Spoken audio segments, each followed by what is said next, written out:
어제 오후 온라인 금요 예배 영상을 업로드하기 위해 유튜브에 들어갔어요. 그런데 포르투갈에서 열리고 있는 U19 축구 대회가 라이브로 방송되고 있었어요. 현재 이 대회에는 대한민국 남자 축구 대표팀이 초청을 받아 참가하고 있는데 세계적인 축구 강국 포르투갈과 체코 그리고 노르웨이가 참가 중이에요. 그날 경기는 포르투갈과 한국이 벌이는 대회 첫 번째 경기였어요. 우연히 보게 된 경기라 경기를 처음부터 볼 수는 없었어요. 유튜브를 틀고 경기를 보기 시작할 때는 이미 전반전이 30분 정도 흘러간 때였어요. 그런데 놀라운 광경이 펼쳐지고 있었어요. 대한민국이 세계적인 강호 포르투갈을 1대 0으로 이기고 있는 것이었어요. 게다가 한국은 포르투갈을 계속 몰아붙이고 있었어요. 웬일? 그런 생각이 들었어요. 올해 11월에 열리는 카타르 월드컵에서 우리나라는 포르투갈과 같은 조에 들어가 있기에 비록 어린 고등학생과 대학생으로 이루어진 팀이지만 어쨌든 그런 포르투갈을 이기고 있다는 사실이 놀라웠어요. 와, 한국도 잘하면 포르투갈을 이길 수 있겠는데 그런 희망이 제 마음을 채우기 시작했어요. 하던 일을 미루고 축구 경기를 계속 볼 수는 없어서 1분 정도 보다가 유튜브를 끄고 다시 일을 시작했어요. 저녁을 먹고 그 경기 결과가 어떻게 되었는지 궁금해서 인터넷 스포츠 뉴스를 보았어요. 안타깝게도 대한민국이 포르투갈에게 역전패를 당했다는 소식이 올라와 있었어요. 그것도 1대5, 큰 점수 차이로 크게 졌다는 것이에요. 흥미로운 것은 1대0으로 이기고 있다가 동점골을 준 시간이에요.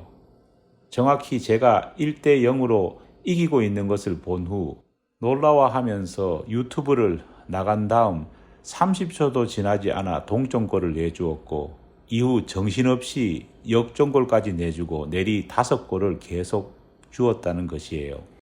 축구 경기를 보면 완전한 승리가 얼마나 어려운지를 알게 되어요. 전반전에 이기고 있던 팀이 후반전에 힘없이 무너져 역전패를 당하는 모습을 우리는 너무나 많이 보아요. 반대로 전반전에 형편없이 지고 있던 팀이 후반전에 펄펄 날아 대역전극을 펼치는 모습도 심심찮게 볼 수 있어요. 그러다 보니 이겨도 마냥 즐거워할 수 없고 지고 있어도 마냥 슬퍼할 수 없는 것이 바로 축구가 아닐까 생각해요. 그래서 어떤 스포츠 해설가는 운동 경기를 각본 없는 드라마, 다시 말해 It's not over until it's over 라고 표현하기도 했어요. 사실 우리가 살아가고 있는 이 세상의 삶도 운동 경기와 비슷한 것 같아요. 이미 결과가 분명히 나 있는 과거에 대해 우리는 잘 알고 있어요. 하지만 오늘 우리가 살아가고 있는 이 하루 어떤 삶이 펼쳐질지 그리고 내일과 모레 어떤 일이 일어날지를 우리는 알 수 없어요. 과거에 수없이 실수를 저질러 실패한 인생처럼 보이는 그런 사람도 오늘 완전히 달라진 삶을 살 수 있는 것이 바로 인생이에요. 그런 오늘의 모습을 보면 정말 성공한 사람처럼 살아가는 사람이라 할지라도 다가올 미래 어느 순간 오늘의 모습을 다시 돌아보면 실패한 사람이 될 수도 있는 것이 바로 인생이에요. 그러다 보니 우리는 삶을 살면서 이런저런 불안한 마음을 가질 수밖에 없어요. 내가 확실히 알고 있는 과거에 비해 내가 전혀 모르는 현재와 미래가 있기 때문이에요. 그런데 성경에서 하나님은 우리들에게 아무것도 염려하지 말라고 늘 말씀하세요. Don't worry. 이 말을 하나님께서는 이스라엘 사람들에게도 또 하나님을 믿는 우리 모두에게도 가장 자주, 가장 많이 말씀하세요. 어떤 노래 가사처럼 하나님께서는 우리에게 Don't worry, be happy를 외치시고 계세요. 어떻게 우리는 우리가 모르는 오늘과 내일, 현재와 미래가 있는데 걱정하지 않을 수 있을까요? 어떻게 불안해하지 않고 행복하게 살 수 있을까요? 하나님께서는 그 이유를 하나님께서 이미 우리를 위해 우리 미래에 펼쳐질 모든 일에 대해 완전한 승리를 이루어 놓았기 때문이라 말씀하세요. 지금 우리는 마치 축구 경기의 전반전, 후반전을 뛰고 있듯 아직 경기 결과를 알지 못하고 숨이 턱에 찬 상태로 힘들게 뛰고 있지만 하나님께서는 우리가 뛰고 있는 그 경기 결과를 이미 승리로 만들어 주신 후 미래에서 우리를 기다리고 계시기 때문이에요. 예수님이 십자가에서 죽음을 이기시고 다시 살아나신 부활은 우리에게 진정한 역전승이 무엇인지를 보여주는 사건이에요. 우리 인간에게 가장 두렵고 가장 실패했다고 생각되는 것이 무엇일까요? 바로 죽는 것이에요. 우리는 죽으면 모든 것이 끝났다고 생각해요. 그러다 보니 안타깝게도 모든 것이 실패했다고 생각하는 사람들 중에는 스스로 목숨을 끊는 자살하는 사람들도 있어요. 왜 그렇게 할까요? 죽으면 끝난다고 믿기 때문이에요. 하지만 예수님의 죽음으로부터의 부활은 죽음이 우리를 끝나게 하지 못한다는 사실을 분명하게 보여주어요. 다른 말로 하면 끝났다고 생각하는 것이 아직 끝나지 않았음을, 실패했다고 생각하는 것이 아직 실패하지 않았음을 보여주는 사건이 바로 부활이에요. It's not over until it's over. 우리가 오늘 비록 지고 있다고 생각이 들어도, 지금 내 삶이 힘들어도 우리가 포기하지 말고 끝까지 열심히 뛰고 또 뛰어야 하는 이유가 바로 예수님의 부활에 있어요. 지금도 하나님께서는 우리가 힘들어하는 이 인생 경기에서 우리와 함께 뛰고 계세요.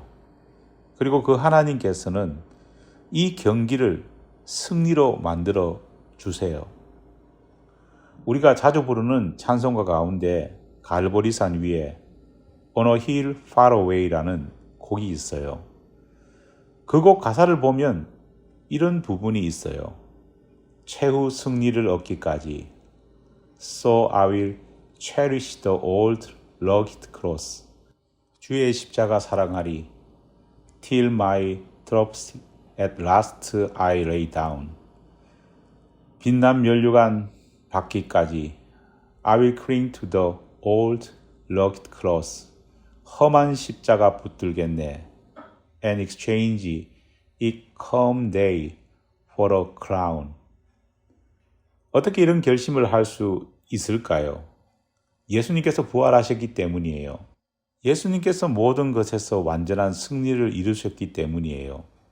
우리가 그 예수를 믿고 그 예수님이 행하신 명령에 따른다면 우리 역시도 분명 승리할 수 있기 때문이에요. 우리 인생의 마지막 가장 큰 승리는 무엇일까요? 그것은 예수님이 주시는 구원을 우리 인생의 마지막 날 얻게 되는 것이 아닐까요? 기도하겠습니다. 힘든 세상 가운데서도 Don't worry, be happy라고 외치시는 하나님의 음성을 듣습니다. 예수님께서 이미 죽음의 권세를 이기시고 부활하신 그 사건을 통해 완전한 승리가 무엇인지를 깨닫게 되었습니다. 늘 주님이 이루신 부활을 바라보며 우리 인생 마지막 모든 순간 가운데서도 어떤 어려움도 이기신 주님을 생각하며 또 하나님께서 우리를 위해 이미 예비하고 계시는 완전한 성공을 이룬 미래를 생각하며 기쁨 가운데서 주님이 주시는 명령을 오늘도 열심히 한 걸음 한 걸음 따라가는 우리 모두가 될 수 있도록 도와주시옵소서. 예수님 이름으로 기도드립니다. 아멘.